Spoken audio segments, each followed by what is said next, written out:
За өнөөдөр сонирхолтой англи хэл та өөрийн мэдхүү гэдэг цувралаараа бүгдээрээ have to must гэдэг хоёр байрныг үзье л да. Тэр хүмүүс болоод энэ хоёрыг бас хооронд нь жоохон холж утгах гад байдаг. Хоёулангийн ёстой гэж орчуулах гад байдаг. Гэтэл энэ нь огтж тийм биш юм аа. Энэ хоёр бол хоёулаа өөр янзаар орчуулдаг, өөр үүрэгтэй байдаг. Тухайлбал must гэдэг маань бол араас нь үүдүүгийн анхдаг хэлбэр оруулаад тэгэхээр зөрчиж болохгүй хатуу шаардлагыг илэрхийлдэг. Учраас одоо заавалчгүй тэгэх ёстой гэж орчуулдаг. Жишээ нь одоо in order to go to America we must get a visa. Америк явахын тулд бид нар заавалчгүй виз авах ёстой. За тэр виз авахгүйгээр явах гэсэн үг шүү дээ. Тэгэхээр зөрчиж болохгүй гэж энийг хэлж байгаа.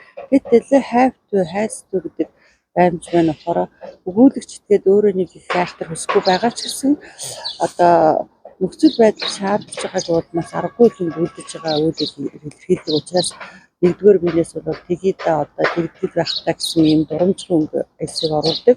За мөн одоо бусад бие дээр бол тэхээс өөр арга алгаа гэж орчуулдаг байгаа.